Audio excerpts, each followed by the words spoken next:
इसके बाद हम बाज़ाब्ता बग़ैर तूल दिए हुए प्रोग्राम का आगाज़ करते हैं और आपके सामने जो मेहमान ख़ुसूसी शेख जर्जिस अंसारी साहब हैं हम उनको दावत देते हैं। शेख मोहताज तारुफ़ नहीं हैं बल्कि आपकी सीडी और वीडियो ऑडियो कैसेटें हिंदुस्तान और इसी तरह सऊदीया दीगर ममालिक के अंदर मारूफ़ व मशहूर हैं। आप ख़ास तौर से वेदों के अंदर यानी बहुत सारे वेदों से उनकी इक़्तिबास वगैरह संस्कृत में लेते हैं, पढ़ के सुनाते हैं और उसका तर्जुमा करते हैं, समझाते हैं। इस तरह आपके बयानात बहुत सारे हैं, बहुत सारे मौज़ूआत के ऊपर आज हम जैसे कि बतलाए हैं, आज का बयान जिस मौजू के तहत देंगे वो है मोहम्मद सल्लल्लाहु अलैहि वसल्लम हिंदू किताबों में। शेख से हम गुजारिश करते हैं शेख आएँ और सामीईन को अपने पुरमग़ज़ तकरीर से फैज़याब करें। जज़ाकल्लाह।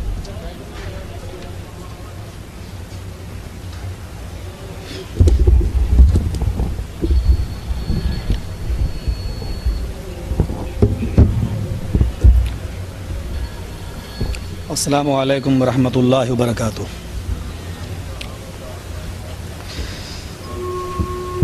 इन्नल हम्दलिल्लाह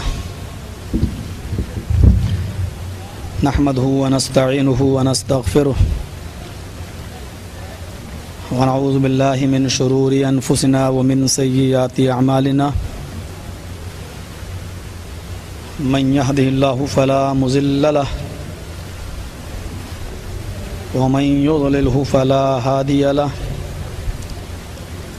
व अशहदु अल्ला इलाहा इल्लल्लाहु वहदहु ला शरीका लहु व अशहदु अन्ना मुहम्मदन अब्दुहु व रसूलुहु अम्मा बअद। फ़इन्न खैरल हदीस किताबुल्लाह व खैरल हदी हदी मुहम्मदिन सल्लल्लाहु अलैहि वसल्लम व शर्रिल उमूरि मुहदसातुहा व कुल्लु मुहदसतिन बिदअह व कुल्लु बिदअतिन ज़लालह व कुल्लु ज़लालतिन फिन्नार। अऊज़ु बिल्लाहि मिनश शैतानिर रजीम। बिस्मिल्लाहिर रहमानिर रहीम। मुहम्मदुर रसूलुल्लाह वल्लज़ीना मअहु अशिद्दाउ अलल कुफ़्फ़ारि रुहमाउ बैनहुम। रब्बि इश्रह ली सदरी व यस्सिर ली अमरी वहलुल उक़दतम मिन लिसानी यफ़क़हू क़ौली रब्बि ज़िदनी इल्मा।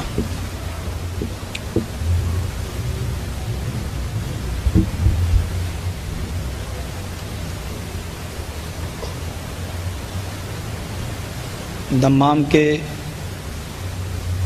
क़ुर्ब जवार में ये आज मेरा आखिरी प्रोग्राम है।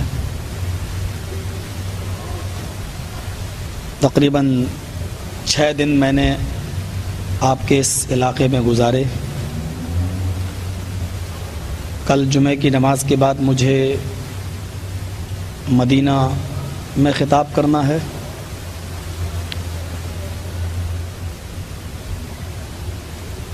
मौजू शीर्षक या टॉपिक आपने समाअत फरमाया मुहम्मदुर रसूलुल्लाह सल्लल्लाहु अलैहि वसल्लम हिंदुओं की मज़हबी किताबों में।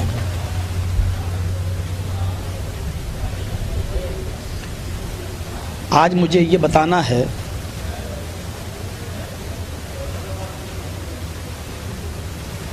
कि ईश्वरीय धर्म, दीन इलाही वो एक है।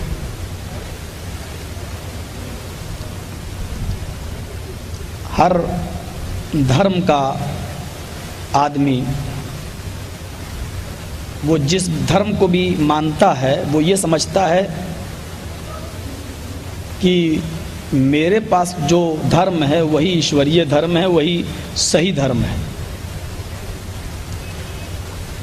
या कुछ लोग ये कहते हैं कि सारे धर्म सच्चे हैं,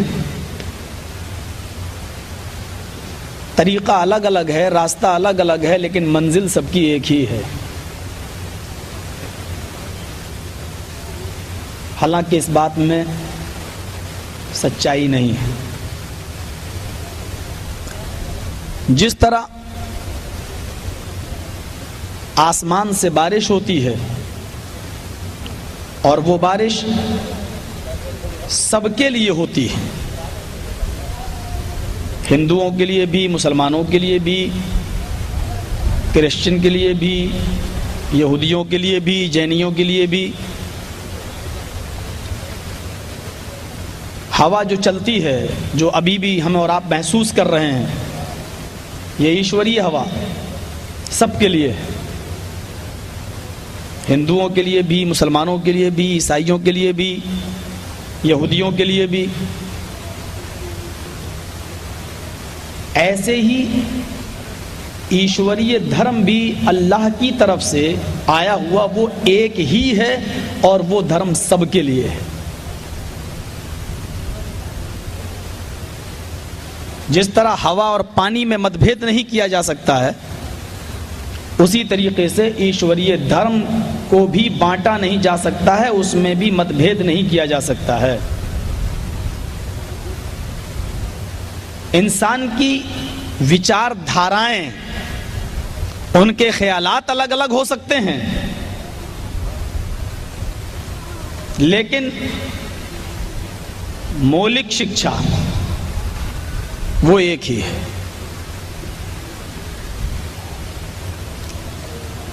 जहां तक जनाब मोहम्मद रसूलुल्लाह सल्लल्लाहु अलैहि वसल्लम का सवाल है, तो ये मेरा चैलेंज है कि दुनिया में कोई एक भी ऐसा धर्म नहीं है, कोई एक भी ऐसा धर्म नहीं है जिस धर्म के अंदर जनाब मोहम्मद रसूलुल्लाह का नाम न लिया गया हो, आपको आखिरी नबी साबित न किया गया। हमारे हिंदुस्तान और पाकिस्तान और बांग्लादेश और नेपाल से काफ़ी लोग यहाँ काम कर रहे हैं। ख़ास तौर पर नेपाल के दोस्तों अहबाब हमें यहाँ ज़्यादा दिखाई देते हैं। मेरी भी 2 साल तक जो पढ़ाई हुई है वो नेपाल के अंदर हुई है। मैं कृष्णा नगर कपिलवस्तु में जो एक बहुत बड़ा मदरसा है जामिया सिराजुल उलूम अस्सलफिया, झंडा नगर जिसको बोला जाता है, कृष्णा नगर, बुटवल से तकरीबन 20-25 किलोमीटर की दूरी पर, मैं उस मदरसे से फारिग हुआ हूँ। ये अलग बात है कि मज़ीद तालीम हासिल करने के लिए मैं अलीगढ़ का मैंने रुख किया और ख़ास तौर पर हिंदू मज़हब की जो लैंग्वेज है संस्कृत, मैंने उससे बीए किया है अलीगढ़ मुस्लिम यूनिवर्सिटी में रहकर, और उसके बाद में फिर मैंने कोर्ट किया है। मैंने हिंदू धर्म के चारों वेदों को एक एक लाइन के साथ मैंने पढ़ा है।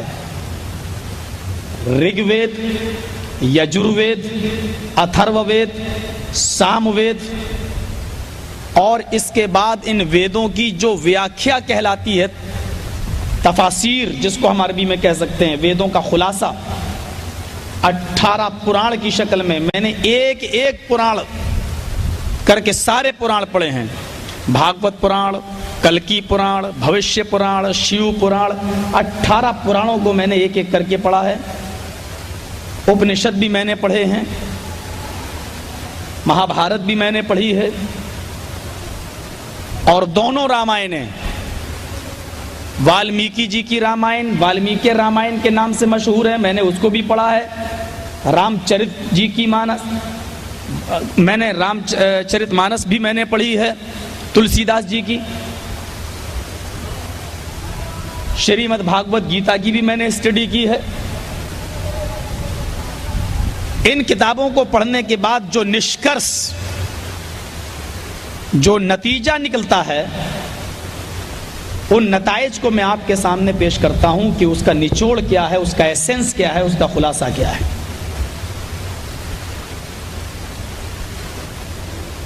हिंदू धर्म के अंदर लगभग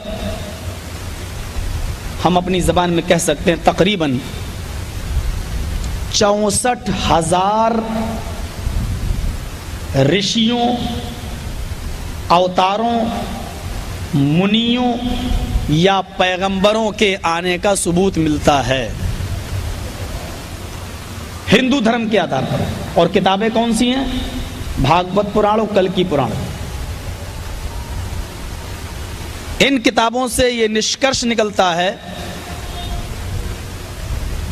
कि 64,000 ऋषि और पैगंबर इस दुनिया में, इस विश्व में आए हैं। उनमें 24 पैगंबर बड़े महान, बड़े मशहूर बताए गए हैं।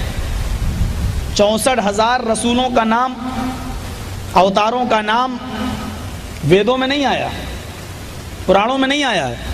सिर्फ एक गिनती बताई गई है कि तकरीबन लगभग 64,000 ऋषि आए, उनमें 24 जो महान ऋषि बताए गए हैं उनके नाम आए। आप ताज्जुब करेंगे कि जो 24 रसूल या 24 अवतारों के जो नाम वेदों में आए हैं, कुरान ने भी 24 या 25 ही नबियों का जिक्र कुरान में किया है, अल्लाह ने किया है।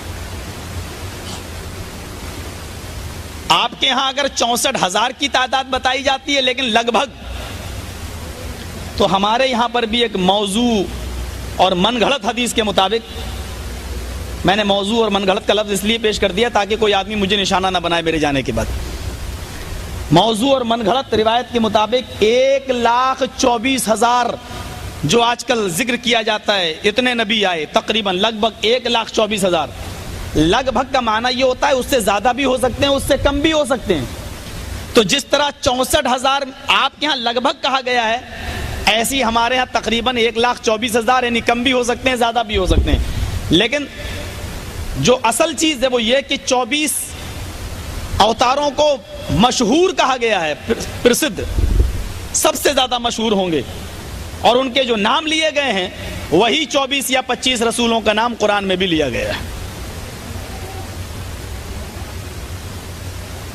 और आखिरी नबी, अंतिम महर्षि और अंतिम संदेष्टा को आपकी किताब के अंदर महामद या मोहम्मद या नराशंस या उन्मा या अहमद या कल्कि, इन नामों से याद किया गया है।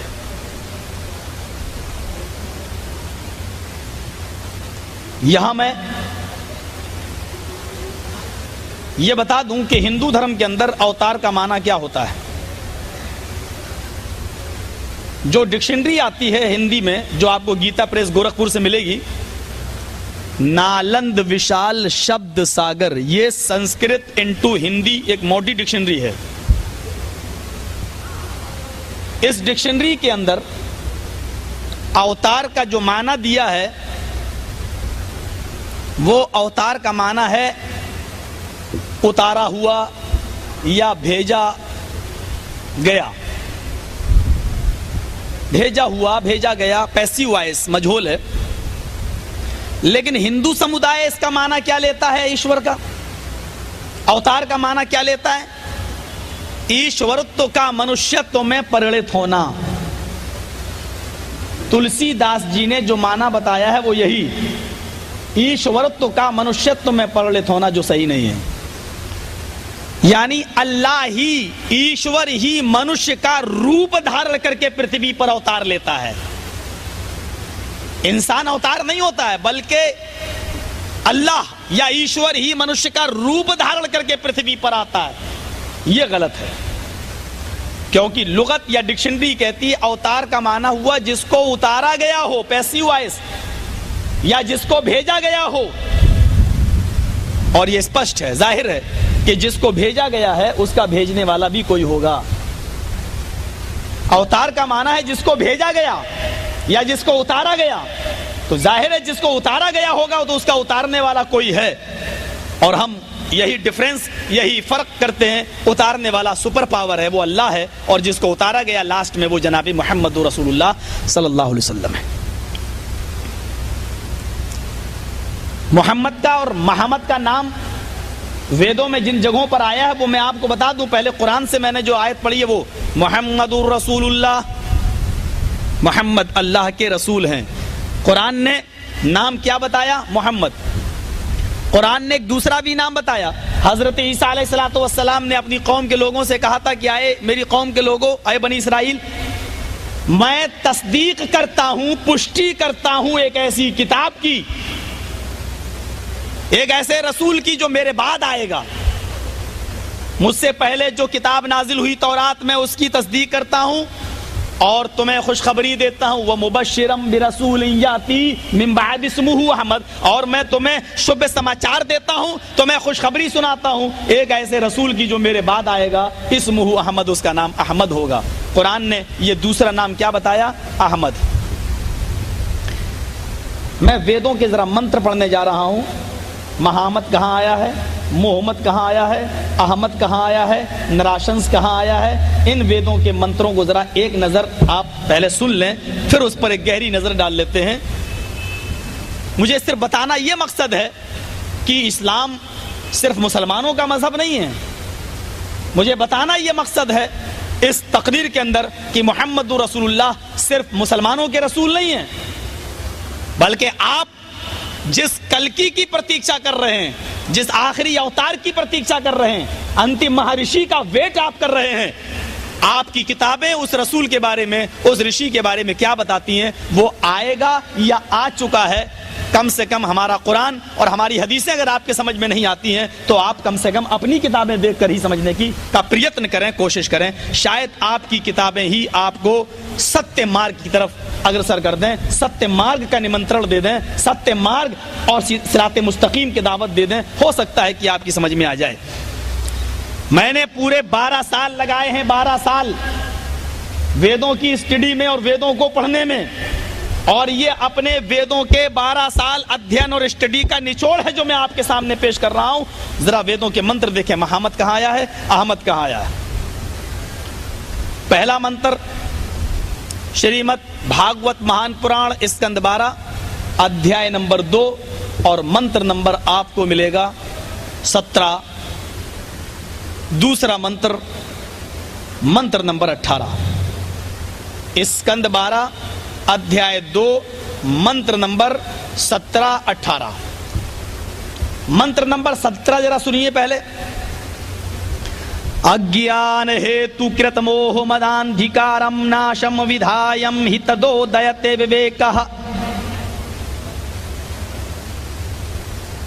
ये मंत्र नंबर 17 है। आज भी लिखा हुआ है, किसी के पास अगर भागवत पुराण हो जो वेदों की व्याख्या है, वेद व्यास जी ने लिखी हैं, आप उसको खोल कर देख सकते हैं, जिसको आजकल बाबा रामदेव बहुत पढ़ते हैं, हमारे इंडिया में आसाराम बापू जी बहुत पढ़ते हैं, और उसका भजन भी होता है बहुत सी जगहों पर। कभी कभी मुझे भी बुलावा मिलता है, निमंत्रण दिया जाता है, मैं भी जाता हूं।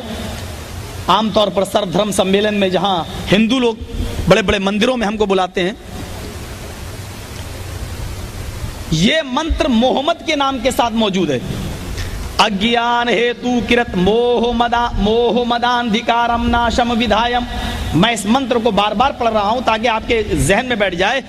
अज्ञान हेतु किरत मोह मदांधिकारम नाशम विधायम हि तदोदयत विवेका।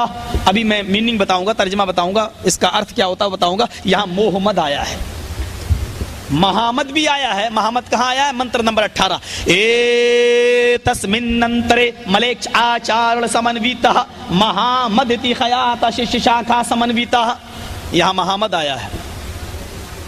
यह फैसला हमारे हिंदू भाई करेंगे, कहीं मोहम्मद कहीं महामद, ऐसा क्यों?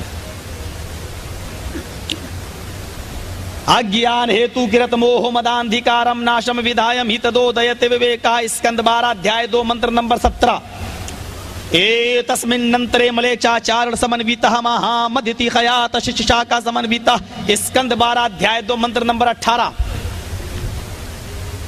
मंत्र नंबर 19 में अहमद लिखा हुआ है। मीनिंग बताता हूं अभी। मंत्र नंबर 19 भी देख लीजिए। वेद आहामिद, अहमद का नाम भी आया। वेदाहामिद पुरुष महानिमादित्यो वरुण तपस प्रस्तात् यन्नियायः। इस मंत्र में मोहम्मद का नाम अहमद भी बताया गया है। मोहम्मद को नराशंस भी कहा गया है, मंत्र इस तरह है। यह मंत्र आपको कहां मिलेगा? जो मैं पढ़ने जा रहा हूं ये आपको हिंदू धर्म के चारों वेदों में एक मशहूर वेद है अथर्व वेद, उसके कांड नंबर 20 और सूक्त नंबर 127 का मंत्र नंबर 1, 2, 3। मैं तीनों मंत्र लाइन से पढ़ रहा हूं, मैं मीनिंग बताता हूं भाई थोड़ी देर में। तीनों मंत्र को मैं लाइन से पढ़ता हूं, कांड 20, सूक्त नंबर 127 और मंत्र नंबर 1, 2, 3। इदम जनाओपशरोतो नरा शंसिस्तश्विष्यते षष्ठ्यं सहस्त्रानवीतं च कौरम अरुष्मेधु दद्महे ओष्ट्रायस्य पर्वाहिणो बधूमन्तो द्युदशः एष एषाये मामहे शतं निष्कान्दशस्तरजः त्रीणि शतान्यवर्तान्य सहस्रादश गौनामा। ये तीनों मंत्र मैंने लाइन से पढ़ दिए। एक और मंत्र है, बड़ा लंबा मंत्र है वो, लेकिन उस मंत्र के अंदर मोहम्मद साहब की निशानियां, आखिरी नबी की निशानियां क्या होंगी, उनको पहचाना कैसे जाएगा, यह बताया गया। मंत्र इस तरह है। यह मंत्र आपको भविष्य पुराण प्रति सर्ग परो खंड 3 अध्याय 3 और मंत्र नंबर 25, 26, 27, 28, 29, 30 ये 6 मंत्र मैं लाइन से पढ़ रहा हूं। वाच्य भूप्रति प्रेमला माया मद विशारद तब देवो महाराज मम दसत्व मागिता परमोच्छिष्ट समंजी याद तथा तत पश्य भो निर्भ इति श्रुत्वा तथा दृष्टा परम विस्मय मागिता चतुर्विभ्रात त्रिमदेव कृष्यामि क्लिश्यम भवन्तो बांधवा देवा स्वाशेनाउतृष्यता शरम शुरुधारी सदूषकः उच्चालापी लिंगच्छेदीन सर्वभक्षो मतो मम्मः मुसले नेयो संस्कारा। मंत्र थोड़ा लंबा है, आप लोग भी सोच रहे होंगे पता नहीं ये लोग इंडिया से मौलवी को बुलाए हैं या पंडित को बुलाए हैं। अब इन मंत्रों को जरा देखिए और अंदाजा लगाइए कि क्या इन मंत्रों से ये लगता है कि मोहम्मद साहब सिर्फ मुसलमानों के नबी थे? जोर से कहो सल्लल्लाहु अलैहि वसल्लम। अज्ञान हेतु किरत, अज्ञान कौन नहीं जानता है? बहुत से बच्चे पढ़े होंगे हिंदी भी। बेइल्मी या जिहालत को अज्ञान कहते हैं, लाइल्मी को अज्ञानी कहते हैं। एक आदमी जाहिल है उसको कहेंगे अज्ञानी, अनपढ़ को कहते हैं। और ज्ञान मानी पढ़ा लिख, इल्म, विद्या। अज्ञान हेतु किरत, वो जिहालत को, अंधेरे को, अज्ञान को, लाइल्मी को खत्म करेगा। हेतु किरत, सबका हितकारी बनकर आएगा।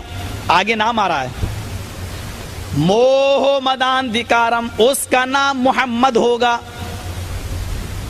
अंधिकारम नाशम, उसके आने के बाद अंधेरा नाश हो जाएगा, उसके आने के बाद अंधेरा मिट जाएगा। गौर कीजिए, मक्का और मदीना की सरजमीन पर आप तो नहीं गए हैं क्योंकि एंट्री नहीं है आपकी, लेकिन जरा गौर करके देखें और पूछ कर देखें इन विद्वानों से, अरबी के इन पंडितों से पूछ के देखें मक्का और मदीना में कितना अंधेरा था, कितनी जिहालत थी, कितनी बर्बरता थी, कितना जुल्म और सितम था। इतिहास पढ़िए मक्के का, हिस्ट्री पढ़िए मक्के की। मोहम्मद साहब के आने से पहले इतनी बेइल्मी थी, इतनी जिहालत थी कि लड़के को लोग जब पैदा होता था तो कत्ल कर दिया करते थे कि ये बड़े होकर मेरे साथ खाएगा। लड़की पैदा होती थी उसको जिंदा कब्र खोद कर, गड्ढा खोद कर गाड़ दिया जाता था कि ये लड़की मेरा नाम अंधेरे में मिला देगी, इसकी शादी कराना पड़ेगी, किसी को अपना दामाद बनाना पड़ेगा। लड़की कलंक थी, मुआशरे के नाम पर, समाज के नाम पर एक कलंक थी। अज्ञान वो आएगा तो जहालत को खत्म करेगा। मोहम्मद साहब नबी अकरम सल्लल्लाहु अलैहि वसल्लम के ऊपर कुरान की सबसे पहले जो पंक्तियां, जो आयतें नाजिल होती हैं वो जिहालत को खत्म कर रही हैं, वो बेइल्मी को मिटा रही हैं। गारे हिरा पे जाकर देखिए, वो गारे हिरा की आज भी जहां की ऊंचाई देखी नहीं जाती है, सर उठा के देखो तो लगता है कि टोपी नीचे गिर जाएगी, कोई गाड़ी लेकर चढ़ो तो ऐसा लगता है कि गाड़ी उलट जाएगी पीछे। आसपास कोई मकान नहीं, आज भी वो गारे हिरा का नक्शा मौजूद है। इतने ऊपर चढ़ जाया करते थे जनाब मोहम्मद रसूलुल्लाह सल्लल्लाहु अलैहि वसल्लम, कई कई दिन का खाना ले जाया करते थे। आज भी उस गारे हिरा में एक आदमी से ज्यादा की जगह नहीं है। पहाड़ी पर चढ़ के जाइए और जहां बैठा करते थे उस जगह को जरा गौर से देखिए, एक आदमी से ज्यादा कोई दूसरा आदमी उसमें बैठ ही नहीं सकता है। वहां बैठ जाया करते थे, अल्लाह को याद किया करते थे, ऊपर वाले का वर्णन किया करते थे। वहां परशुराम आते हैं, आप ताज्जुब करेंगे, हमारे मुसलमान भाई भी शायद यहां से जाने के बाद ऑब्जेक्शन लगाए मेरे ऊपर।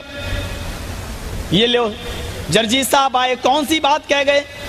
हजरत जिब्राइल अलैहिस्सलातु वस्सलाम उस जगह पर आते हैं। जिब्राइल को वेदों में परशुराम कहा गया, परशुराम, इसलिए मैं आपको समझा रहा हूं और ये बता रहा हूं कि परशुराम आए, अंतिम ज्योति लेकर, अंतिम दीपक लेकर आए, रोशनी लेकर आए। जानते हो कुरान की वो पहली ज्योति, पहली रोशनी क्या थी जो परशुराम जनाब मोहम्मद रसूलुल्लाह पर नराशंस पर लेकर आए? जिब्राइल अलैहिस्सलाम जो वही पैगाम लेकर आए। कुरान की पहली आयत क्या थी? इक़रा बिस्मि रब्बिकल लज़ी खलक़। आए नबी, आए मोहम्मद साहब, पढ़ो उस रब के नाम से जिसने पैदा किया। इक़रा, पढ़ो। कुरान की सबसे पहली आयत इल्म का, ज्ञान का रास्ता दे रही है, इल्म को उजागर कर रही है, जिहालत को खत्म कर रही है। और क्या फरमाया जा रहा है? पढ़ो पढ़ो, इल्म से शुरुआत हो रही है। और आखिरी नबी के बारे में आपकी किताब क्या कहती है कि वो जिहालत को खत्म करेगा, बेइल्मी को खत्म करेगा। इससे बड़ी बेइल्मी को खत्म करने वाला कौन होगा कि जिसके ऊपर कुरान की आयत सबसे पहले यही नाजिल हो रही है कि पढ़ो। उसके बाद कहा गया मोह मदा हेतु किरत, सबको फायदा पहुंचाएगा। कौन नहीं जानता? जैसे सूरज जब निकलता है तो उसकी रोशनी हिंदू मुसलमान सबके घरों में जाती है। कोई ये नहीं कह सकता है कि सूरज की रोशनी का सिर्फ मैं मुस्तहिक हूं, हिंदुओं को नहीं मिलना चाहिए, ईसाइयों को नहीं मिलना चाहिए। जैसे सूरज सबको रोशनी देता है, ऐसे ही मोहम्मद साहब कुरान की जो ज्योति लेके आएंगे वो ज्योति सबके लिए होगी, सबको रोशन करेगी। मुसलमानों ने समझ रखा है कि कुरान बस हमारी किताब है, मोहम्मद रसूलुल्लाह हमारे नबी हैं, मुसलमानों के नबी हैं, इस्लाम सिर्फ हमारा मजहब है। ऐसी बात नहीं है। इस्लाम सारी कायनात के लिए सबका मजहब है, एक एक फर्द का मजहब है। मोहम्मद रसूलुल्लाह ने यह नहीं कहा कि मैं मुसलमानों का नबी हूं। आप कहते हैं कि हमारे नबी, आप कहते रहिए, लेकिन नबी ऐलान कर रहे हैं कि मैं तुम्हारा नहीं, सिर्फ मुसलमानों का नहीं, इन्नी रसूलुल्लाहि इलैकुम जमिया, मैं तुम सब की तरफ अल्लाह का रसूल बनाकर भेजा गया हूं, तुम सब की तरफ। मोहम्मद रसूलुल्लाह ने कहा तुम सब का रसूल हो मैं, सबका हितकारी होगा। अंधकारम नाशम, उसके आने के बाद अंधेरा नाश हो जाएगा। जब अल्लाह के नबी को नबूवत मिली, ईश्वरीय ज्ञान मिला, आपने ऐसे अंधेरे को नाश कर दिया, ऐसे अंधेरे को नाश कर दिया। आप खुद देख लीजिए, नजर डाल के देख लीजिए, जिहालत कैसी मिटी। लोग अपने बाप के मरने के बाद अपनी मां को पत्नी बना लिया करते थे। इससे बड़ी जिहालत और क्या होगी कि अपने बाप के मरने के बाद बेटा अपनी मां को ही अपनी पत्नी बना ले। मोहम्मद साहब के आने के बाद ये सारी जिहालत इस अरब की सरजमीन से उड़ गई, खत्म हो गई। इतकलोगत्राए जनेशु खरगर मिली धर्म त्राणाए सतवैने भगवान उदृश्य। इतकलो कलयुग के अंदर जनेशु खरगर मिली, जब सारी जनता जानवरों की तरह हो जाएगी। आपका मंत्र है, आपकी किताबों में लिखा है, आप क्यों नहीं पढ़ते? किसने रोका है आपको? पढ़िए। चमगादड़ को दिन में ना दिखता तो इसमें सूरज का कसूर नहीं है, सूरज का काम रोशनी देना, वो रोशनी दे रहा है। अब इसमें चमगादड़ अंधा हो जाए तो इसमें सूरज का कसूर नहीं है। हिंदू भाइयों, आपकी किताबें आपको रोशनी दे रही हैं, आपकी किताबें आपको मार्गदर्शन बतला रही हैं, सत्य मार्ग बतला रही हैं। अब इस सत्य मार्ग की और आपकी किताबों की रोशनी में अगर आप ही अंधे हो जाएं और आपको आपकी किताबें ही नहीं दिखाई दें, तो इसमें आपकी किताबों का क्या कसूर है? आपकी किताबों का क्या दोष है? आपने अपनी किताबों को पढ़ा ही नहीं है, जिस तरह मैंने आपके वेदों को पढ़ा। आप अपनी किताब ही पढ़ के देख लीजिए, सत्यता क्या है आपके सामने आ जाएगी। वरना आप बताओ मोहम्मद और मोहम्मद का क्या माना है, क्या मीनिंग है? आज तक कोई पंडित भी मोहम्मद और मोहम्मद का कोई मीनिंग ही नहीं कर सका है, कोई माना ही नहीं बता सका है वो मोहम्मद। एक पंडित जी मोहम्मद बताने लगे कि महा मानी बड़ा, मद मानी शराब। मैंने कहा तर्जमा करो, मीनिंग करो, तो वो तर्जुमा फिट नहीं बैठ रहा है। गौर करें, अगर हम मान लें महा मानी बड़ा, मद मानी शराब, बड़ी शराब, तो बड़ा शराब वहां किसी का नाम ही नहीं हो सकता है और वो माना मीनिंग में नहीं बैठ रहा है। अगर यह मोहम्मद के माना बड़ी शराब है तो मोहम्मद के माना बताओ। आपके यहां मोहम्मद भी आया है, और अगर मोहम्मद की मीनिंग कर लेते हो तो अहमद का माना बताओ, अहमद की मीनिंग कर लेते हो तो उन्मा का माना बताओ, उन्मा को भी फिट बिठा लेते हो तो जगतपति का माना बताओ। अश्व माशुगमा रूहा देवदत्त जगतपति आसिना साधुद मनम षडेश्वर्या गुणन्विता, जगतपति का माना बतलाओ। जगतपति का तर्जमा कर लेते हो और फिर बिठा लेते हो। तो मेरे भाइयों, आप मुझे और जो वेदों में नाम आए हैं उनके की मीनिंग बताओ। आप कहां तक फिसलते जाएंगे? आपके आने के बाद सारा अंधेरा मिट जाता है। ये मोहम्मद बताया गया। आइए जरा एक और चीज देखें। मोहम्मद, ये तो मोहम्मद हो गया। मोहम्मद, लफ्ज मोहम्मद कहां आया है? वही मंत्र नंबर 18, 17 बतला दिया, 18 देखिए। ए तस्मिन्नंतरे मलेक्ष आचार्य समन्विता। मलेक्ष मानी अनपढ़, जाहिल, आचार्य मानी गुरु। हाय लोगों गौर से सुनो, ए तस्मिन्नंतरे, हाय प्रिय सज्जनों गौर से सुनो। मलेक्ष अनपढ़ों में आचार्य गुरु आएंगे, अनपढ़ों के अंदर गुरु आएंगे। यानी जाहिलों को समझाने के लिए उस्ताद आएगा, टीचर आएगा। अनपढ़ किसको कहते हैं? जिसने अपनी मां के पेट से पैदा होने के बाद किसी उस्ताद से पढ़ना लिखना ना सीखा हो। अरबी जबान में इसके लिए लफ्ज उम्मी आता है। अरब के लोग उम्मी रहना पसंद करते थे, यानी मां के पेट से पैदा होकर वो पढ़ना लिखना सीखना अच्छा नहीं समझते थे। उनको उसी पर गर्व था, फख्र था कि मैं उम्मी हूं, यानी मैं अपनी मां के पेट से पैदा होने के बाद जिस तरह होना चाहिए वैसा। मां के पेट से पैदा होने वाले शख्स को जो पढ़ना नहीं जानता उसको उम्मी कहा जाता है। और अरब के लोग उम्मी थे, अनपढ़ थे। कुरान उम्मियों के अंदर किसको भेजता है? जनाबे मोहम्मद रसूलुल्लाह को। जरा कुरान देखिए। हुवल्लज़ी बअसा फिल उम्मीयीना रसूलन मिनहुम यतलू अलैहिम आयातिही व युज़क्कीहिम व युअल्लिमुहुमुल किताबा वल हिकमा। हुवल्लज़ी बअसा फिल उम्मीयीना रसूलन मिनहुम। अरे अल्लाह तो वो है जिसने भेजा अनपढ़ों के अंदर एक रसूल, अनपढ़ों में एक रसूल। अब आप कहेंगे आचार्य कहां है? हमारी किताब में लिखा है वो आचार्य होगा, गुरु होगा। आगे कुरान कहता है युज़क्कीहिम, वो उनको शिर्क और बिदात, गलाजत, गुनाह, पाप ताप की गंदगियों से पाक करता है। यतलू अलैहिम आयातिही, अल्लाह की आयतें उनको पढ़ पढ़ के सुनाता है।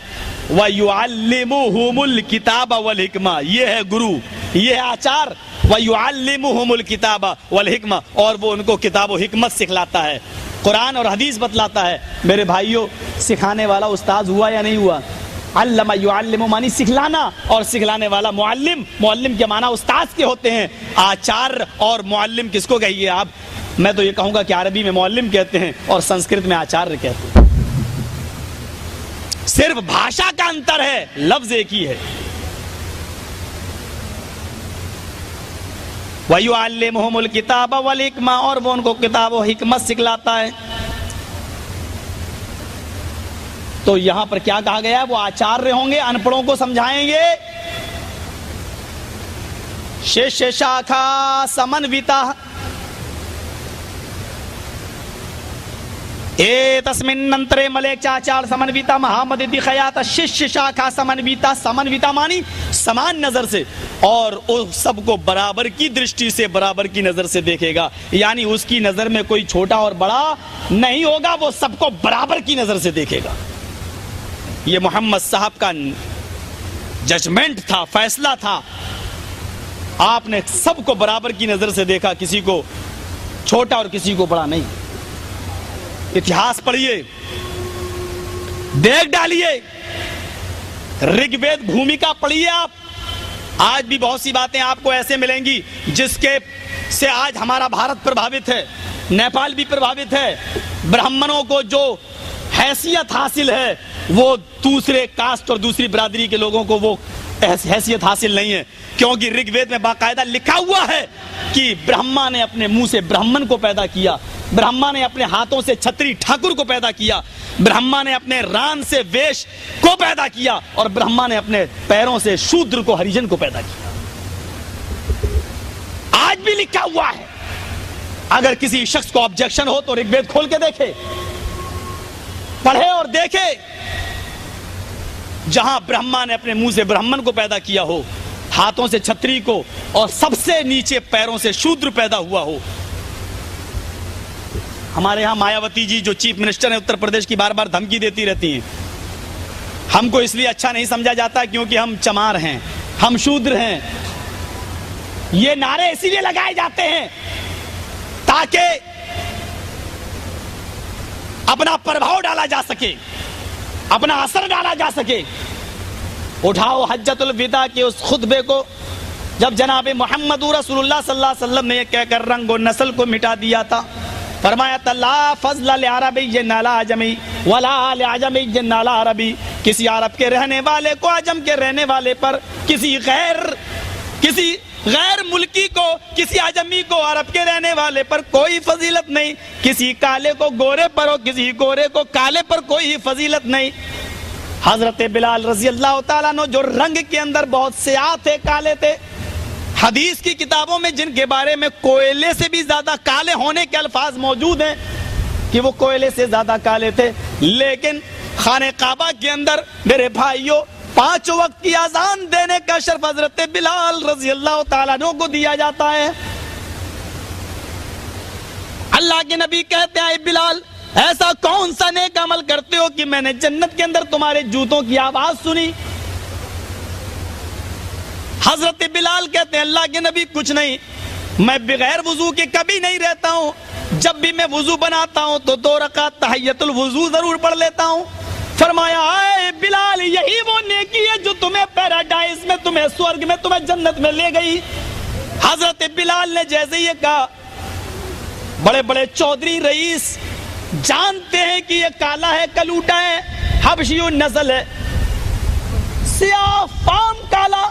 आज भी देख लो हज के मौसम में या उम्रा करते हुए कितने ऐसे लोग मिलेंगे जिनकी शक्ल सूरत कितनी काली। हजरत बिलाल के बारे में तो ये लफ्ज मौजूद है कि कोयले से ज्यादा काला, लेकिन इसके बावजूद बड़े बड़े अमीर अरब के उठते हैं और कहते हैं, बिलाल तुम मेरी बेटी से शादी कर लो, मेरी बेटी चांद का टुकड़ा है, मेरी बेटी खूबसूरत है, तुम्हारे निकाह में जाएगी तो तुम भी उससे जन्नत जैसा अमल कराओगे, तुम भी उससे जन्नत जैसे काम कराओगे।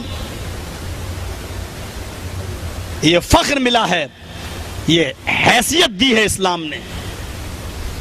आज भी आप देख लो, मैं जानता हूं अरबियों को बड़ा फख्र है अपने ऊपर, मैं ये भी जानता हूं कि वो गैर मुल्क के दूसरे लोगों को किस नजर से देखते हैं। ये सारी बातें आपकी बताने की जरूरत नहीं, मैंने अपने 20 रोजा विजिट पर ये सारी चीजें देख डाली हैं। लेकिन इसके बावजूद ये बताओ, जब हय्या अलस सलाह की अजान की आवाज आती है तो उसी मस्जिद के अंदर एक हिंदुस्तानी भी नमाज पढ़ता है, एक पाकिस्तानी भी नमाज पढ़ता है, एक नेपाली भी पढ़ता है, और एक अरब का रहने वाला जो दौलत में बादशाह के बराबर पहुंचा हुआ है वो भी नमाज पढ़ता है। लेकिन वो उस काले कलूटे को हटाने की जरूरत नहीं करता और ये नहीं कहता कि तू दूसरे मुल्क का है, हट जा, तेरे कपड़े गंदे, तू हट जा, मेरे आंखों के सामने से चला जा या उस कोने में चला जा। मेरे प्यारे साथियों, ये उसी तालीम का नतीजा जो 1400 साल पहले जनाब मोहम्मद रसूलुल्लाह सल्लल्लाहु अलैहि वसल्लम ने बुलंद की थी, आज भी यह हक हासिल है। कोई अरब का रहने वाला किसी पाकिस्तानी और किसी इंडियन और नेपाली को अपनी मस्जिद से निकाल नहीं सकता या अपने से दूर भी खड़ा नहीं कर सकता, चलो उधर जाओ। बल्कि अगर कुरान और हदीस का जानकार कोई नेपाली है और उसको इल्म हदीस या इल्म कुरान ज्यादा मालूम है तो अरब के रहने वाले को उसी के पीछे नमाज पढ़ना पड़ेगी। ये नहीं देखा जाएगा कि तू अरब का रहने वाला तू पढ़ा, बल्कि ये देखा जाएगा कि कुरान का और हदीस का ज्ञान किसके पास ज्यादा है। अगर वो एक इंडियन के पास, एक नेपाली के पास है तो वही नमाज पढ़ाएगा और अरब के रहने वाले को उसके पीछे नमाज पढ़ना पड़ेगी। ये अथॉरिटी, ये पावर अगर दिया है तो इस्लाम ने दिया है, वरना मुझे बनारस का वो दौर भी याद है, मुझे बनारस की का वो इतिहास भी, वाराणसी का वो इतिहास याद है कि बनारस के एक मंदिर में जब एक हरिजन ने पूजा कर ली, नीची जात के आदमी ने पूजा कर ली, उस वक्त डॉक्टर जगजीवन राम बहुत ऊंचे ओहदे पर फाइज थे। डॉक्टर जगजीवन राम मंदिर में पूजा करने के लिए जा रहे थे। उन्होंने देखा कि एक हरिजन ने घंटा बजाया और मंदिर में घुस गया और पूजा करके निकला। तो उसने कहा, डॉक्टर जगजीवन राम के अल्फाज पर गौर करो, उनके शब्दों पर गौर करो। कहते हैं इस मंदिर को अपवित्र कर दिया है हरिजन ने, मैं इस मंदिर में नहीं घुस सकता जब तक इस मंदिर को धोया नहीं जाएगा। बाकायदा वाराणसी की गंगा का पवित्र पानी लाया गया और उस पानी से जब तक वो मंदिर को धुल नहीं दिया गया, साफ नहीं कर दिया गया, तब तक डॉक्टर जगजीवन राम मंदिर के अंदर नहीं घुसे हैं। एक तरफ ये देखिए कि एक ब्राह्मण आया, उसके बाद वो पूजा करके चला गया, उसके बाद वेश आया, वो पूजा करके चला गया, छत्री आया, वो पूजा करके चला गया। क्या मजाल की कोई पंडित किसी हरिजन के बगल में खड़ा होकर पूजा कर ले? ये अथॉरिटी, ये पावर हिंदू धर्म के अंदर नहीं है, ईसाइयत में भी नहीं है। ये पावर, ये अथॉरिटी और ये समानता अगर दी है तो जनाब मोहम्मद रसूलुल्लाह सल्लल्लाहु अलैहि वसल्लम ने दी है। इसीलिए कुरान पढ़िए और देखिए, या अय्युहन्नास इन्ना खलकनाकुम मिन ज़करिन व उन्सा वजअलनाकुम शुऊबन व क़बाइल लितारफू इन्ना अक्रमकुम इंदल्लाहि अत्क़ाकुम। कुरान ने क्या कहा? या अय्युहन्नास, या अय्युहल्लज़ीना आमनू नहीं कहा है मोमिनो, है मुसलमान नहीं, या अय्युहन्नास है संपूर्ण जगत के मानवगण, है सारी दुनिया के इंसानों, हाय सारी दुनिया के इंसानों, इसको ठोस हिंदी में कहेंगे हाय संपूर्ण जगत के मानवगण, हाय मानव जाति, हाय सारी दुनिया के लोगों, हमने तुमको एक ही मर्द से और एक ही स्त्री से पैदा किया। इन्ना खलकनाकुम मिन ज़करिन व उन्सा, एक ही मर्द एक ही स्त्री से। तुम्हारा एक ही मर्द बाप है, कौन है? वेदों में आशू कहा गया है, हमारे आदम कहा गया है, वेदों में हव्वा को हिवती कहा गया, हमारे हव्वा कहा गया है। तुम सब आशू की, हिवती की, शत्रुपा की संतान हो, तुम सब आदम और हव्वा के बेटे हो। और जब बेटे हो सब एक बाप के, तो सब भाई भाई हैं या नहीं? इस्लाम ने सबको भाई भाई करार दिया इंसानियत के रुतबे से, इंसानियत के नाते से। और उसके बाद में ये फरमा दिया, कोई बड़ा नहीं, हमने तुम्हारे शोबे और कबीले बना दिए। वजअलनाकुम शुऊबन व क़बाइल, हमने तुम्हारे शोबे और कबीले बना दिए। कोई कहता मैं अंसारी हूँ, कोई कहता मैं खान हूँ, कोई कहता मैं कुरैशी हूँ, कोई कहता मैं सैयद हूँ। हाँ, हमने ये ब्रांचेस तुम्हारी बनाई है, ये बिरादरियां तुम्हारी बनाई हैं, लेकिन इसलिए नहीं कि कोई तुम में छोटा है कोई बड़ा है।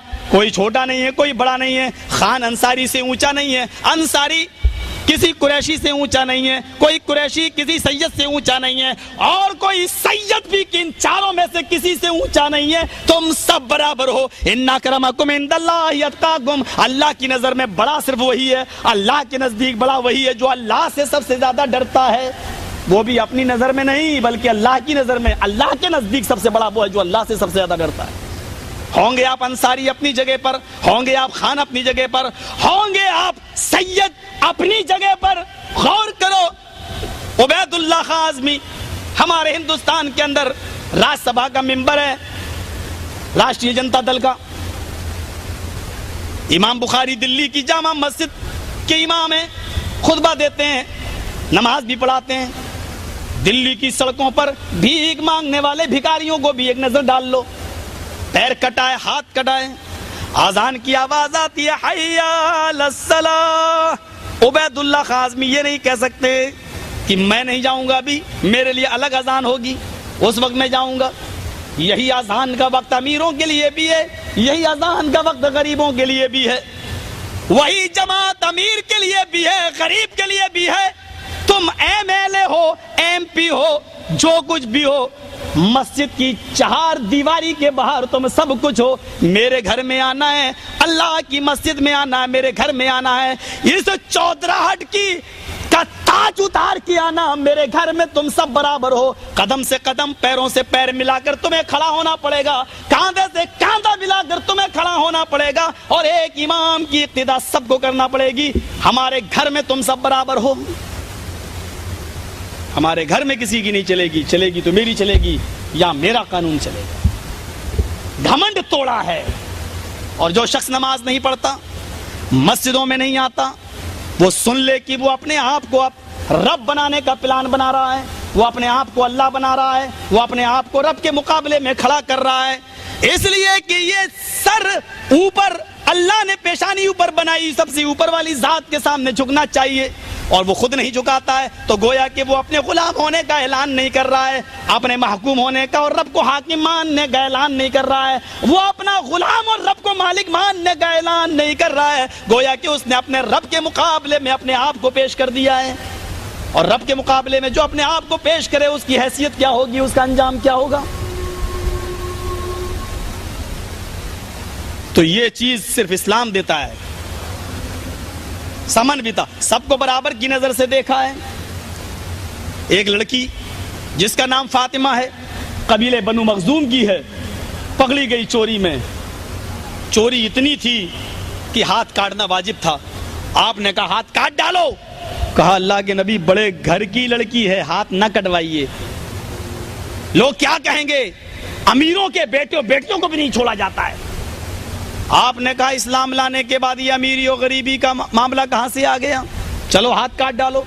हाथ काट दिया, वही हुआ जो होना था। लोगों ने चढ़ाया, तुम्हारा धर्म देखो कितना, तुम्हारा मजहब देखो, अमीरों की बेटियों के भी हाथ काट डाले गए। मोहम्मद रसूलुल्लाह का जवाब सुनो, क्या फरमाया आपने, और यही बराबर की नजर से देखना था। आपने फरमाया लौ अन्ना फातिमा बिन्त मोहम्मद सरकत लक़ततु यदहा, अगर आज उसकी जगह पर मेरी अपनी बेटी फातिमा पकड़ी जाती और वो भी चोरी करती, सरकत चोरी में पकड़ी जाती, लक़ततु यदहा, तो मैं अपनी बेटी का हाथ भी काट डालता। वो तो बहुत दूर की और लड़की थी, अगर मेरी बेटी भी चोरी करती तो मैं अपनी बेटी का हाथ भी काट डालता, और मुझे चोरी के जुर्म में हाथ काटने से कोई नहीं रोक पाता। ये था सबको बराबर की नजर से देखना। हजरत अब्बास उनके चचा थे, जंगे बदर में अबू जहल का साथ दे रहे थे, और जब गिरफ्तार कर लिए गए, सारे काफिरों के पैरों में बेड़ियां पड़ी हैं, तो नबी के चचा अब्बास के पैरों में भी बेड़ियां पड़ी हुई हैं। वो रोते थे, चीखते थे, चिल्लाते थे, लेकिन नबी को रहम नहीं आया। आप एक बार रोने लगे। किसी ने पूछा अल्लाह के नबी क्यों रो रहे हैं, कहा मेरे चचा को तकलीफ होती है इसलिए मुझे तकलीफ होती है। वो मेरा चचा ही नहीं, सिनवा भी, मेरा बाप भी है। जिसने बाप ना देखा हो पैदा होने के बाद, तो वो अपने चचा ही को तो अपना बाप समझेगा। रात में कोई सहाबी गए और बेड़ी ढीली कर दी। अल्लाह के नबी उठे, देखा मेरे चचा आराम से सो रहे हैं, आपने सहाबा को उठाया। इंसाफ का मर्डर किसने किया, इंसाफ का खून किसने किया, मेरे चचा के पैरों की बेड़ियों को किसने ढीला किया। एक सहाबी उठे, कहा अल्लाह के नबी मैंने। आपने कहा क्यों, कहा जब उनको तकलीफ होती थी तो आप रोते थे, और आपका रोना हम देख नहीं सकते हैं। फरमाया फफअलू कुल्लुहुम मुसारा, जाओ जो काम तुमने मेरे चचा के साथ किया है, सारे कैदियों के पैरों की बेड़ियों को ढीला कर दो। जो मेरे चचा के साथ किया वो सारे नास्तिकों और सारे काफिरों के साथ करो, और अगर सारे काफिरों को आराम नहीं दे सकते हो, उनको कैद और मशक्कत में डालना चाहते हो, और बेड़ियों को टाइट रखना चाहते हो, तो जाओ फिर मेरे चचा के पैरों की बेड़ियों को भी टाइट कर दो। ये मंजर दिखला दिया। ऐसी मसावात और ऐसा इंसाफ कहाँ मिलेगा। और यही ऋग्वेद ने और यही भागवत पुराण में कहा है, क्या कहा है कि वो समन्विता सबको बराबर की नजर से देखेगा। मोहम्मद और मोहम्मद हो गया, आइए अहमद भी देख लें। विदहामिद पुरुष महानिमादित्य वरुण तपसा प्रस्ताद, उसका नाम अहमद होगा, पुरुष इंसान होगा। महान इमादित, इतना बड़ा महान पुरुष होगा कि उसके बराबर कोई दूसरा नहीं होगा। मैं एक एक शब्द का अर्थ बतला रहा हूं, कोई पंडित भी नहीं बतलाएगा। वेद अहमिद, अहमद नाम का आदमी आएगा, पुरुषम इंसान होगा, महान इमादित, इतना बड़ा महान पुरुष होगा कि महान इमादित उसके बराबर कोई दूसरा नहीं होगा। वरुण तपसा, वरुण मानी वर्णन करना, जिक्र करना, याद करना, तपसा मानी इबादत करना। वो नमाजों में, इबादत में अल्लाह का बहुत ज्यादा नाम लेगा, अल्लाह का, ईश्वर का बहुत ज्यादा नाम लेगा। वरुण तपसा प्रस्ताद, उसी के धर्म में चले जाना।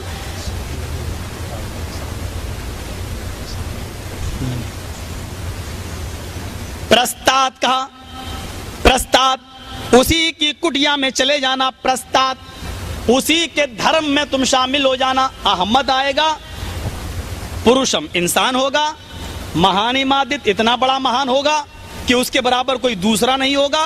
वरुण तपस्या, ईश्वर का बहुत ज्यादा नाम लेगा। प्रस्ताद उसी की कुटिया में, उसी के धर्म में चले जाना।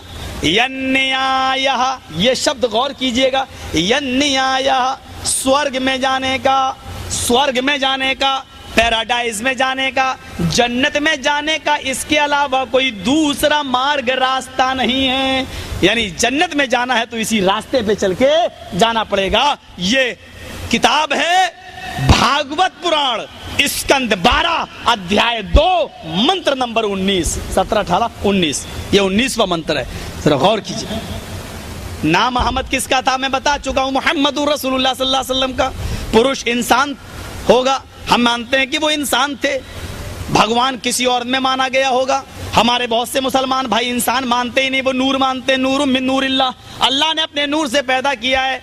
हम मानते हैं कि वेदों ने इंसान कहा है, वो इंसान थे, बशर थे, हमारी तरह थे, खाते थे, पीते थे, चलते थे, सोते थे, शादियां भी आपने की हैं, मकाम व मर्तबे में सबसे बुलंद थे, मकाम व मर्तबे में इंसान होगा, महान इमादत, इतना बड़ा महान पुरुष होगा कि उसके बराबर कोई दूसरा नहीं होगा। हम मानते हैं कि आप इंसान थे, लेकिन इतने महान थे कि आपके बराबर कोई दूसरा पुरुष नहीं है महानता में, मकाम व मर्तबे में। वारुण तपसा, अल्लाह का, ईश्वर का बहुत ज्यादा नाम लेने वाला होगा। मुझे कोई बताए कि ईश्वर का सबसे ज्यादा नाम किसने लिया? कोई ईसाई हो बताए, कोई यहूदी हो बताए, कोई क्रिश्चियन हो बताए, हमारे हिंदू भाई बताएं ईश्वर का सबसे ज्यादा, अल्लाह का सबसे ज्यादा नाम किसने लिया? एक ईसाई को देखो, चलते चलते कहीं गिर गया, चोट लगी, कहता ओ माय गॉड, बस तब अल्लाह याद आता है। यही हाल हमारे हिंदू भाइयों का है, चोट लगी तो राम, हाय राम, या खुशी हुई आह राम, हाय राम। लेकिन जरा मोहम्मदुर रसूलुल्लाह को देखो कि कितना अल्लाह को याद कर रहे हैं। सुबह उठे तो अल्लाह का नाम, सुबह से ले लो, सुबह से सोकर उठते हैं तो अल्लाह का नाम। हमारे हिंदू भाई बताएं सोकर उठते हैं तो क्या पढ़ते हैं? क्रिश्चियन भाई बताएं क्या पढ़ते हैं? मोहम्मद साहब अल्लाह का नाम ले रहे हैं, अल्हम्दुलिल्लाहिल्लज़ी अहयाना बअदा मा मातना व इलैहिन नुशूर, अल्हम्दुलिल्लाहिल्लज़ी, अल्लाह का नाम। वुजू बना रहे हैं नमाज पढ़ने के लिए, वुजू बना रहे हैं तो नाम बिस्मिल्लाह, अल्लाह का नाम। मस्जिद में आ रहे हैं, जैसे ही दाहिना कदम मस्जिद के अंदर रखा, अल्लाहुम्मा फ़्तह ली अबवाब रहमतिक, अल्लाहुम्मा फ़्तह ली, अल्लाह का नाम। मस्जिद के अंदर दाखिल होते हैं, अल्लाहु अकबर, देखिए अल्लाहु अकबर, अल्लाह का नाम। अब खड़े हैं तो अल्लाह का नाम, सुब्हानक अल्लाहुम्मा व बिहम्दिका, या अल्लाहुम्मा बाइद बैनी व बैना खताया, या अल्लाह का नाम। अल्हम्दुलिल्लाहि रब्बिल आलमीन, अल्लाह का नाम। रुकू में गए, अल्लाहु अकबर, अल्लाह का नाम। रुकू में गए तो दुआ पढ़ रहे हैं, सुभान रब्बियल आला, रब का नाम। रुकू से उठ रहे हैं तो समी अल्लाहु लिमन, समी अल्लाह, अल्लाह का नाम। सजदे में जा रहे हैं तो अल्लाह का नाम, सजदे में दुआ पढ़ रहे हैं तो अल्लाह का नाम। दोनों सजदों के बीच में बैठ रहे हैं तो अल्लाह का नाम, अत्तहियात में बैठ रहे हैं तो अल्लाह का नाम, नमाज पढ़ के फारिग हुए तो अल्लाह के नाम से शुरू की थी, खत्म भी अल्लाह के नाम पर कर रहे हैं, अस्सलामु अलैकुम व रहमतुल्लाह, अल्लाह का नाम। जब तक बैठे हैं अस्तगफिरुल्लाह अल्लाह का नाम, अल्लाहुम्मा अंतस्सलाम अल्लाह का नाम, सुभान अल्लाह अल्लाह का नाम, अल्हम्दुलिल्लाह अल्लाह का नाम, अल्लाहु अकबर अल्लाह का नाम, ला इलाहा इल्लल्लाह वहदहु ला शरीका लह अल्लाह का नाम, लहुल मुल्क व लहुल हम्द अल्लाह का नाम। मस्जिद से निकल रहे हैं अल्लाहुम्मा इन्नी असअलुका मिन फज़लिका अल्लाह का नाम, ऊपर चढ़ रहे हैं तो अल्लाहु अकबर अल्लाह का नाम, नीचे उतर रहे हैं तो अल्लाहु अकबर अल्लाह का नाम, आईना मराया शीशा देख रहे हैं तो अल्लाह का नाम, खाना खाने बैठे तो बिस्मिल्लाह अल्लाह का नाम, खाना खाकर फारिग हुए तो अल्हम्दुलिल्लाह अल्लाह का नाम, घर में दाखिल होते हैं तो अस्सलामु अलैकुम व रहमतुल्लाह अल्लाह का नाम, घर से निकलते हैं तो अल्लाह का नाम, हत्ता के लैट्रीन के लिए पेशाब और पायखाने की जरूरत पड़ती है वहां जाते हैं तो उधर भी अल्लाह का नाम, अल्लाहुम्मा इन्नी अऊज़ु बिका मिनल खुब्सी वल खबाइस। जिसने ऐसी जगहों पर भी अपने रब को भूलना गवारा ना किया हो, उससे ज्यादा वरुण तपस्या कौन है, मुझे कोई बताए। मेरे प्यारे हिंदू भाइयों, तुम मेरे भाई हो, हम तुम्हें इस्लाम की निमंत्रण दे रहे हैं, दावत दे रहे हैं, समझो ये तुम्हारी किताबें हैं, हम उन किताबों का अध्ययन तुम्हें देने आए हैं। ये समझ लो कि एक इंडिया से तुम्हारा भाई तुम्हें समझाने के लिए आया है, प्रेम पूर्वक स्नेह पूर्वक मैं तुमसे कहता हूं, जरा मुझे बताओ कि तुम्हारी किताब में वरुण तपस्या का जो शब्द आया है, इस शब्द के अंदर अल्लाह का सबसे ज्यादा, ईश्वर का सबसे ज्यादा नाम लेने वाला कौन है? वरुण तपस्या अल्लाह का सबसे ज्यादा नाम लिया है तो जनाबे मोहम्मद रसूलुल्लाह सल्लल्लाहु अलैहि वसल्लम। प्रस्ताव उसी के नक्शे कदम पे चलना, उसी की कुटिया में चले जाना, उसी के मजहब में शामिल हो जाना, यन्ने आया स्वर्ग में जाने का इसके अलावा कोई दूसरा रास्ता नहीं है, जन्नत में जाने का इसके अलावा कोई दूसरा रास्ता नहीं है। मनतानी दखलल जन्ना, जन्नत में जाना तो मेरी इताअत करो, जन्नत में जाना है तो मेरे मार्ग पे चलो, व मनासानी फक़द अबा, वरना मेरा मुखालिफ, मेरा नाफरमान, मेरा मुनकिर है, वो मुझे मानता ही नहीं। मोहम्मद, मोहम्मद और अहमद के ये नाम मैंने वेदों में बताए हैं। आइए एक प्यारा सा मंत्र और देख लेते हैं, बहुत प्यारा मंत्र। अश्वमा शुगमारूहा देव दत्त्य जगतपति आसिना साधुद मनम षडेश्वर्या गुणन्विता। यहाँ जगतपति कहा गया मोहम्मद सल्लल्लाहु अलैहि वसल्लम को, जगतपति। अभी मैं बताऊंगा जगतपति कौन है। अश्व घोड़ा, संस्कृत जानने वाले बच्चों को मालूम होगा, अश्व मानी घोड़ा। अश्वमा शुगमारूहा, वो ऐसे घोड़े पर बैठेगा जो बहुत तेज रफ्तार से चलेगा। शुगमारूहा, हवा से बातें करेगा। शुगमारूहा, वो घोड़ा हवा से बातें करेगा। कौन देगा वो घोड़ा? देवदत्त, ईश्वर की तरफ से दिया जाएगा। देवदत्त, देव मानी अल्लाह, दत्त देगा, देवदत्त वो देवदूत देगा। परशुराम लेकर आएंगे, अल्लाह भेजेगा, वो घोड़ा देवदत्त देंगे। किसको देंगे? जगतपति। ये है नाम मोहम्मद साहब का। क्या कहा गया? जगतपति। जगत मानी दुनिया और पति मानी, पति मानी मालिक, पति मानी मुहाफिज, पति मानी रक्षक, पति मानी दूल्हा नहीं होता है। एक बात सुन ले, हमारे यहाँ बहुत से हिंदू भाई होंगे, हिंदी की किसी भी डिक्शनरी में पति के माना वो दूल्हा नहीं दिखा सकते। और अगर पति के माना दूल्हा होने लगे ना तो इंडिया में बहुत से नाम बिगड़ जाएंगे। राष्ट्रपति, क्या तर्जमा करोगे भाई? पति के माना अगर दूल्हा करते हो तो राष्ट्रपति की मीनिंग क्या होगी? राष्ट्र मानी देश, पति मानी दूल्हा, पूरे देश का दूल्हा। हमारे देश में तो ऐसे ऐसे लोग राष्ट्रपति बन गए जो एक औरत के दूल्हा नहीं थे। एपीजे अब्दुल कलाम को देख लो, किसका दूल्हा था भाई? शादी नहीं किया वो। प्रधानमंत्री तक तो बेचारे कुंवारे बने बैठे हैं। और एक दौर ऐसा आया कि सब कुंवारे, अटल बिहारी कुंवारे, एपीजे अब्दुल कलाम भी कुंवारे, तमिल की चले जाओ जयललिता कुंवारी, और यूपी की मायावती कुंवारी, सब कुंवारी, कुंवारे हो गए इकट्ठे। उस मौके पर किसी ने कहा था, हाय राम, कुंवारों का है जमाना। अटल बिहारी जी से पूछा गया कि आप शादी क्यों नहीं करते, बोले देश पे हुकूमत करना आसान है, औरत पे हुकूमत करना मुश्किल है। जो शख्स एक औरत पर हुकूमत नहीं चला सकता है उसको लोग पूरे देश का जिम्मेदार बना देते हैं। समझने वाली बात, गौर करने वाली बात है। इंटरव्यू भी क्या दे रहे हैं साहब, औरत पे हुकूमत नहीं चल सकती, देश पे हुकूमत चलाना आसान है, औरत पे नहीं चला सकती। शादी नहीं की, खैर उनकी मर्जी, नहीं की वो जाने। तो राष्ट्रपति, अगर पति का माना दूल्हा करोगे तो क्या तर्जुमा होगा? राष्ट्र मानी देश, पति मानी दूल्हा, पूरे देश का दूल्हा नहीं, गलत है। पति मानी मुहाफिज, रक्षक, राष्ट्र मानी देश, राष्ट्रपति का तर्जुमा देश का रक्षक, देश का मुहाफिज। चूंकि पूरे देश की हिफाजत की जिम्मेदारी राष्ट्रपति के ऊपर आ जाती है, इसलिए उसको कहा जाता है राष्ट्रपति, देश का मुहाफिज। सेनापति क्या तर्जुमा करोगे? फौज होती है ना, फौज, फौज में एक शख्स होता है जो सरदार होता है सेना का, उसको कहा जाता है सेनापति। अब पति मानी दूल्हा करोगे तो क्या तर्जुमा होगा? सेनापति, सेना का दूल्हा, सेना का मुहाफिज। पूरे सेना की हिफाजत की जिम्मेदारी उसके ऊपर होती है, इसलिए उसको सेनापति कहा जाता है। बहुत सी चीजें, करोड़पति, लखपति, क्या तर्जुमा करोगे? करोड़ का दूल्हा, लाख का दूल्हा। पति मानी दूल्हा नहीं होता है, पति के माना होते हैं मुहाफिज। मोहम्मद रसूलुल्लाह के लिए क्या कहा गया? जगतपति, जगत मानी दुनिया, पति मानी मुहाफिज, पूरी दुनिया का मुहाफिज, पूरी दुनिया का रक्षक। और रक्षा रहम से के बगैर नहीं होती है। हमारे अंदर अगर रहम नहीं होगा और माफ करने का जज्बा नहीं होगा तो हम रक्षा नहीं कर सकते।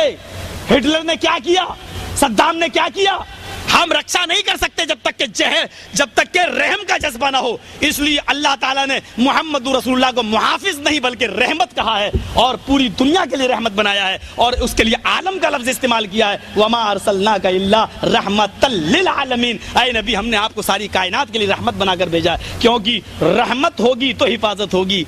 आपके अंदर रहमो करम है तो आप हिफाजत कर लेंगे। घोड़ा मिलेगा बुर्राक, हवा से भी तेज रफ्तार से बातें करेगा, जाहिर बात है उसको बुर्राक इसीलिए कहा जाता है। बर्क मानी बिजली, बिजली से भी ज्यादा तेज रफ्तार से चलने वाला। बुर्राक की तरफ इशारा है, मेराज की तरफ इशारा है, इसरा और मेराज की तरफ।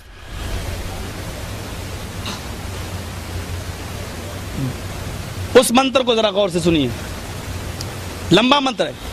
ओवाचिबु प्रति प्रेमणा माया मद विशारद तब देवो महाराज ममदा सत्तुमागिता मर्मोच्छिष्ट समंजियाति तथा तत पश्यभो निर्पिति श्रुत्वा तथा दृष्टा परम विस्मय मागिता चतुर्भिरात्रमिदेव कृष्यामि कृष्यं भवन्तो बांधवा देवा स्वाशेनावतृष्यत शरम श्रुधारी सदूषका उच्चाला पीलिंग गच्छेदीन सर्वभक्षो मतो मम्मः। यह मंत्र मैंने पढ़ा था आपके सामने, गौर कीजिए इस मंत्र में। राजा भोज, यह भविष्य पुराण का मंत्र है, मैंने हवाला दे दिया। प्रतिशत पर खंड 3 अध्याय 3 मंत्र नंबर 25 से 30 तक। क्या कहा गया? अंतिम महर्षि राजा भोज को जब पता चला कि चांद के 2 टुकड़े हो गए, भविष्य पुराण कह रही है चांद के 2 टुकड़े हो गए, तो राजा भोज अयोध्या में आए। अयोध्या, देखिए अयोध्या किसको कहते हैं? हमारे यहां एक जगह का नाम है अयोध्या। बाबरी मस्जिद और राम जन्मभूमि का जो मसला चल रहा है, मैं उसके करीब का रहने वाला हूं। इटावा लोग जानते हैं, यूपी में वो भी पड़ता है। वो अयोध्या है, उसको अयोध्या नहीं कहा गया, वेदों में अयोध्या लिखा, अयोध्या, वो अयोध्या है। फर्क है दोनों में। राजा भोज अयोध्या है, अयोध्या किसको कहा गया? मीनिंग देखिए, युद्ध के माना क्या होते हैं? जंग। युद्ध के माना क्या होते हैं? लड़ाई। और अयुद्ध, अयोध्या ऐसी जगह जहां जंग ना हो, जहां जंग लड़ना हराम हो। जैसे कहा जाता है ना, यह काम संभव है, संभव मानी मुमकिन, हाँ ठीक है संभव है, हम करेंगे, मुमकिन है। और कहना हो नामुमकिन तो क्या कहेंगे? असंभव, गैर मुमकिन, नामुमकिन। उचित, मुनासिब है, यार उचित पैसे लगा लो, उचित। और अनुचित, गैर मुनासिब, नामुनासिब। आ लगाने से ना का माना पैदा होता है। युद्ध के माना जंग। अयोध्या ऐसी जगह जहां जंग न लड़ी जाए। अल्लाह ने ऐसी जगह को दारुस्सलाम कहा है। वल्लाहु यहदी इला दारिस्सलाम, अल्लाह तुम्हारी रहनुमाई करता है दारुस्सलाम, सलामती के घर की। वो मक्का है, मक्का जहां जंग लड़ना हराम है, जहां किताल करना हराम है, जहां रोजाना फायरिंग होती हो वो अमन नहीं है, जहां रोजाना दंगे होते हो वो अमन, वो उसको आप अयोध्या नहीं कह सकते हैं, वो अयोध्या है, अयोध्या नहीं हो सकता वो। जहां रोजाना चोरी हो, डकैती हो, उसको अयोध्या नहीं कह सकते, युद्ध, जंग वाली जगह। और यहां कहा गया अयोध्या, अंतिम ऋषि कहा अयोध्या, अयोध्या। राजा भोज अयोध्या यानी मक्का आया। आने के बाद उसने मोहम्मद साहब से मुलाकात की और उसने कहा क्या ये चांद के 2 टुकड़े आपने किए हैं? आपने कहा मैंने उंगली के इशारे से 2 टुकड़े किए हैं। तब उसने जो अल्फाज कहे वो भविष्य पुराण के अंदर लिखे हैं, नमस्ते गिरजानाथ, देखिए अल्फाज, नमस्ते गिरजानाथ मरुस्थल निवासिने बहुमाया पर्वतिने। हाय गिरजानाथ, मैं आपकी शरण में आया हूं, आपको नमस्कार करता हूं, आपको आदाब करता हूं, आपको सलाम करता हूं। राजा भोज कह रहा है मैं आपको सलाम करता हूं, मुझे अपनी शरण में आया हुआ अपना दास समझो, अपना गुलाम समझ लो। बहुमाया पर्वतन है, बहुत सी माया में पर्वत होने वाले, यानी बहुत सी ऐसी चीजें जो आम लोग न कर पाए आप कर रहे हैं, आप दिखा रहे हैं, यानी मौजिज़े दिखलाने वाले। यानी चांद के 2 टुकड़े जो हर आदमी के बस की बात नहीं है वो आपने किया। पत्थर उठाया, कंकरी, अबू जहल ने पूछा कि बताओ मेरे हाथ में क्या है, अगर आप बता दोगे तो मैं ईमान ले आऊंगा। आपने कहा चचा जान इस मुट्ठी को अपने कान में लगाओ, तुम्हारे मुट्ठी की कंकरियां खुद बतला रही हैं कि मैं कौन हूं। उसने अबू जहल ने, आपके चचा ने उस मुट्ठी को अपने कान में लगाया, कंकरियों से कलमा निकल रहा था, अशहदु अन ला इलाहा इल्लल्लाह व अशहदु अन्ना मुहम्मदन अब्दुहु व रसूलुहु। ऐसी चीज को संस्कृत में कहते हैं बहुमाया पर्वत ने, बहुत सी माया में पर्वत होने वाले, बहुत सी चीजों को दिखलाने वाले जो और लोग न कर पाए उनको दिखलाने वाले। मैं आपकी शरण में आया हुआ आपका गुलाम हूं। आपकी पहचान, आपके मानने वालों की पहचान ये है, वो लेके आए। और अपने भारत में आने के बाद कहा मोहम्मद साहब के मानने वाले जब भारत में आएंगे तो उनके अंदर ये पहचान होगी, ये पहचान जब तुम उसके अंदर देख लेना तो तुम ईमान ले आना, तुम भी उसी धर्म को स्वीकार कर लेना। राजा भोज ने वो पहचान क्या बताई, शरम शुरूधारी सदूषका। पहचान देखिए, मैं नहीं कहता हूं, किसी पंडित के तर्जुमे में देख लो, मीनिंग में देख लो क्या लिखा है। डॉक्टर वेद प्रकाश उपाध्याय ने इसकी मीनिंग यही की है जो मैं आपको बतला रहा हूं। एम श्रीवास्तव ने जो पीएचडी किए हिंदू विश्वविद्यालय बनारस से, उनकी मीनिंग, उनका तर्जमा मैं आपके सामने रख रहा हूं। क्या तर्जमा है उनका? कहते हैं शर्म शुरूधारी, अंतिम महर्षि के कल की अवतार के मानने वाले लंबी दाढ़ी रखेंगे। यहां से हमारे हनफी भाइयों का वो मसला भी निकल गया, एक मुश्त वाला। वो लंबी दाढ़ी रखने वाले होंगे लेकिन उनकी पहचान ये होगी शर्म शुरूधारी, दाढ़ी में गांठ नहीं लगाएंगे। गांठ देखा कभी आपने? इंडिया गए होंगे, देखा होगा आपने, ऐसे कर लेते हैं। बाबा रामदेव को देख लो, सिखों को देख लो, ऐसे गांठ लगा लेते हैं और उसको सुखा लेते हैं, ऐसा लगता है जैसे नारियल का गुच्छा, नारियल का गुच्छा सा बना लेते हैं, वो सुखा लेते हैं उसको। तो उनकी पहचान ये होगी मोहम्मद। राजा भोज बतला रहे हैं कि मोहम्मद और उनके साथियों की पहचान क्या होगी जब वो भारत में आएंगे। शर्म शुरूधारी, दाढ़ी तो लंबी रखेंगे लेकिन दाढ़ी में गांठ नहीं लगाएंगे। सादूषका, अपने सर को साफ करेंगे, चोटी नहीं रखेंगे। सादूषका, हमारे हिंदू भाइयों में चोटी होती है ना, पूरे बाल साफ कर लेते हैं, यहाँ थोड़ा सा वो छोड़ देते हैं, उसको टिक्की भी बोलते हैं, कहीं कहीं टिक्की, कहीं कहीं चोटी उसको बोलते हैं, इतना। और उनका ये आस्था है, ये विश्वास है कि शंकर जी की चोटी से गंगा जमुना निकली है। ये हिंदू धर्म की किताबों में निकला है, लिखा है कि शंकर जी की चोटी से गंगा जमुना। हमारे यहाँ एड़ी का जिक्र है, इस्माइल अलैहिस्सलातु वस्सलाम एड़ी रगड़ रहे थे और हजरत हाजरा सफा और मरवा के चक्कर लगा रही थी और पानी नहीं मिल रहा था, तो अल्लाह ताला ने उनकी दुआ सुनी, कहा जिब्राइल जाओ, जहां मेरा बंदा इस्माइल एड़ियां रगड़ रहा तुम पर मारो, पानी का चश्मा मैं जारी करता हूं। यहाँ एड़ी मारी, जमजम निकला, वहां चोटी से गंगा जमुना निकली। थोड़ा सा मुआसलत देखिए, किसी हद तक ये वाकयात वहां बहुत मौजूद हैं, लेकिन चूंकि बहुत प्राचीन धर्म है इसलिए तगय्युर हुआ है, तब्दीली हुई है, या यूं कह लीजिए असली में डालडा मिला है, ओरिजिनलिटी में डुप्लीकेट की आमेजिश हुई है। यहां चोटी का वर्णन है, यहां एड़ी का, यहां लंबी दाढ़ी का वर्णन है, लेकिन दाढ़ी में गांठ लगाने का नहीं। बाल साफ करने का भी जिक्र है लेकिन बाल में चोटी रखने का नहीं। वो आखिरी नबी के मानने वाले जब भारत में आएंगे लंबी दाढ़ी रखेंगे, दाढ़ी में गांठ नहीं लगाएंगे। बाल साफ करेंगे लेकिन चोटी नहीं रखेंगे, चोटी नहीं रखेंगे। लिंगच्छे उच्चालापी लिंगच्छे दिन, और ऊंची जगह पर उच्चालापी, ऊंची जगह पर खड़े होकर आलाप करेंगे।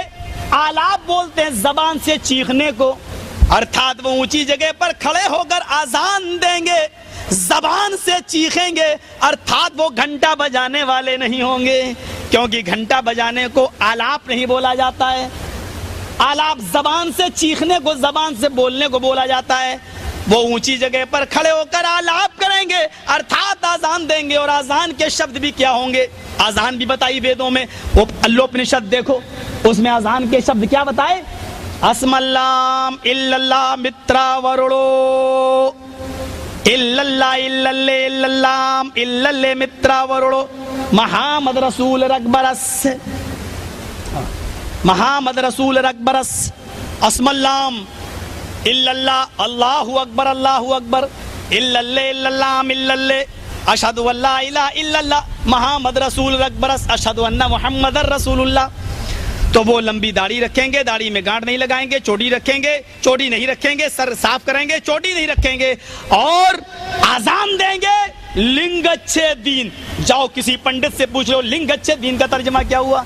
लिंगच्छे दीन, वो अपना खतना कराने वाले होंगे, आखिरी नबी के मानने वाले। आज भी आपकी किताबों में लिखा है आखिरी नबी के मानने वाले खतना भी कराएंगे। खतना, हिंदू भाइयों में भी खतने का जिक्र है, नहीं है तो मैं ये बात नहीं बताऊंगा। आप किसी हिंदू पंडित से यहाँ से फोन पे बात करके देखें, इंडिया और नेपाल वगैरह, और पूछें कि अगर खतने का सबूत नहीं है हमारे यहाँ तो ये शिवलिंग की पूजा क्यों होती है, ये शिवलिंग कहाँ से आया। देखो वो पंडित आपको क्या बताता है, आपको आपकी किताब की हकीकत नहीं बताएगा, बल्कि कहेगा कि छोड़ो ये बहुत पुरानी बात है, इस तरीके की बातें बताएगा। वरना शिवलिंग, पूछो लिंग की पूजा क्यों होती है। लिंग को काटा गया बाकायदा और उसकी पूजा हो रही है, खतना हुआ है और उसकी पूजा हो रही शिवलिंग की, तो वो खतना कराने वाले होंगे। और सर्वभक्षो मतो मम्मा, आखिरी बात, सब कुछ खाएंगे, मांसाहारी भी होंगे और शाकाहारी भी होंगे, बिना कौलन च पशवस्तेषा, लेकिन वो जानवर नहीं खाएंगे जिस पर कौल मंत्र यानी कलमा ना पढ़ लिया गया हो। जब तक उस जानवर को बिस्मिल्लाह अल्लाहु अकबर कहकर हलाल ना कर लिया गया हो, वो कुत्ता खिंजीर वगैरह नहीं खाएंगे। मुसले नेओ, ये शब्द भी मौजूद है, मुसले नेओ संस्कारा, और इनको दुनिया मुसलमान के नाम से याद कर रही होगी। ये किताबें हैं आपकी, और मैंने इस्लाम को आपकी किताबों से, मोहम्मद रसूलुल्लाह को आपकी किताबों से मैंने साबित किया है। मुझे उम्मीद है कि अगर आपको सोचने का, समझने का वक्त है, आप देखें, कैसेट ले जाएं, सुने, और हम प्रार्थना करते हैं ईश्वर से, दुआ करते हैं अल्लाह से कि इलाहुल आलमीन हम सबको सत्य मार्ग पे चलने की प्रेरणा दे, हम सबको सत्य मार्ग पे चलने की तौफीक दे, हम सबको सिराते मुस्तकीम को बताए, हम सबको सिराते मुस्तकीम समझने की भी तौफीक अता फरमाए, और मोहम्मद रसूलुल्लाह से मोहब्बत करने की तौफीक अता फरमाए। वमा अलैना इल्लल बलागुल मुबीन व आखिरु दाअवाना अल्हम्दुलिल्लाहि रब्बिल आलमीन। अस्सलामु अलैकुम व रहमतुल्लाहि व बरकातुहू।